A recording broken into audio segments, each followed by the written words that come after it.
ବର୍ତ୍ତମାନ ପର୍ଯ୍ୟନ୍ତ ଆମର 6ଟା ଜିଲ୍ଲାର ରିପୋର୍ଟ ମୋ ପାଖରେ ଅଛି। Bargarh 53,838 metric ton, Balangir 96, Kalahandi 7,387 metric ton, Nuapada 3,847 metric ton ଏବଂ Sambalpur 60,256 metric ton. Subarnapur start ହେଇଛି 15 ମେଟ୍ରିକ୍ ଟନ୍। ଏଇଭଳି ଭାବରେ 1,25,439 ମେଟ୍ରିକ୍ ଟନ୍ କିଣା ସରିଲାଣି। ଧୀରେ ଧୀରେ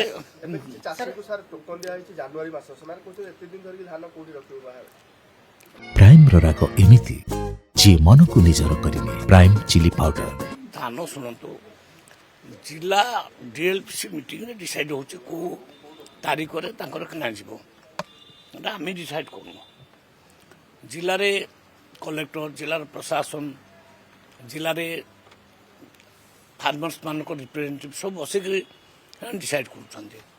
ତେଣୁ ଯେଉଁ ତାରିଖ ସେମାନେ ଡିସାଇଡ୍ କରୁଛନ୍ତି ସେଇ ତାରିଖରେ ତାଙ୍କର କିଣା ହେଉଛି।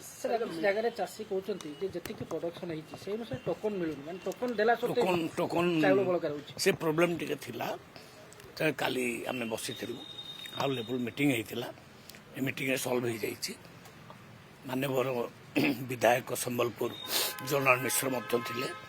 ତେଣୁ ଆମେ ଡିସିସନ୍ ନେଇଛୁ ସମସ୍ତଙ୍କର ଧାନ କିଣା ହେବ, କାହାର ଅସୁବିଧା କରାହେବନି, ସବୁ ଟୋକନ ଇସ୍ୟୁ ହେଇଯିବ।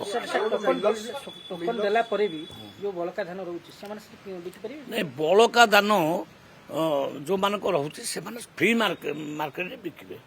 କିନ୍ତୁ ପ୍ରଡକ୍ସନର ଆଭରେଜ ଯେଉଁ ଅଛି, ମାନେ ଇରିଗେଟେଡ୍ ଜମିରେ 19 କେଜି 19 କୁଇଣ୍ଟାଲ, ଆଉ ନନ୍ ଇରିଗେଟେଡ୍ 13 କୁଇଣ୍ଟାଲ, ସେଇ ଆଭରେଜରେ ଆମେ କିଣିବୁ।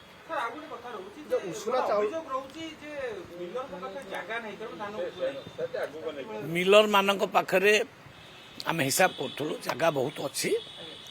କିନ୍ତୁ ଫିର୍ ବି ଆମେ ବିଧାନସଭାରେ ବି କହିଥିଲେ, ଏବେ ବି କହୁଛି, ଆମେ ବଳକା ଚାଉଳକୁ ଅକ୍ସନ୍ କରିବାକୁ ଯାଉଛୁ। ଅକ୍ସନ୍ ତୁରନ୍ତ କରିକି ତାକୁ ରିଲିଜ୍ କରିଦେବୁ। ସେ ସମସ୍ୟା ବି ରହିବ ନାହିଁ। ସମ୍ବଲପୁରରୁ ଅଲରେଡ଼ି ମୁଁ କହିଦେଇଛି, ସକାଳୁ ଓଭର ଟେଲିଫୋନ୍ରେ ଆମେ କହିଦେଇଛୁ ଯେ କାହାର ଧାନ ରହିବନି, ଆମେ ସମସ୍ତଙ୍କ ଧାନ କିଣିବୁ। ସେଇ ଟୋକନ ପାଇନଥିଲେ ବୋଲି ମୁଁ ଟୋକନ ଇସ୍ୟୁ କରିବା ପାଇଁ ଅଲରେଡ଼ି ଅଫିସର୍ସ ମାନଙ୍କୁ କହିଦେଇଛି। ବାଦରେ ଯେଉଁମାନେ ବଳିଲା ସେମାନେ ତାଙ୍କ ଘର ପାଇଁ ଖାଇବାକୁ ରଖିବେ କିମ୍ବା ମାର୍କେଟରେ ବିକିବେ। କିନ୍ତୁ ଆମର ଗୋଟେ ନିର୍ଦ୍ଧାରଣ, ଗୋଟେ ଲିମିଟ୍ ଅଛି ନା, ସେଇ ହିସାବରେ ଆମେ କିଣିବୁ। ନାଇଁ, ଲିମିଟ୍ କେମିତି ବଢ଼ିବ? ଚାଷର ଏଗ୍ରିକଲଚର ଡିପାର୍ଟମେଣ୍ଟ ଆମକୁ ଦେଉଛି ଯେ ଏକର ପିଛା ଏତିକି ପ୍ରଡକ୍ସନ, ସେଇ ପ୍ରଡକ୍ସନ ହାରରେ ଆମେ କିଣୁଛୁ। ତାଙ୍କ କହିବା କଲେ ହଉଥିବ, ମୁଁ ମନା କରୁନି। କିନ୍ତୁ ସରକାରଙ୍କର ଯେଉଁ ନିର୍ଦ୍ଧାରଣ ଅଛି, ଆଜି ନିର୍ଦ୍ଧାରଣ କରାଇନି, ଏ 8-10 ବର୍ଷ ହେଲା ସେଟା ନିର୍ଦ୍ଧାରଣ କରାଯାଇଛି। ଇରିଗେଟେଡ୍ ଜମି ପାଇଁ 19 କୁଇଣ୍ଟାଲ, ଆଉ ନନ୍ ଇରିଗେଟେଡ୍ ପାଇଁ 13 କୁଇଣ୍ଟାଲ, ଏଇ ଆଭରେଜ ଆମେ କିଣୁଛୁ। ସେଥିରେ ଆମେ କମେଇନୁ।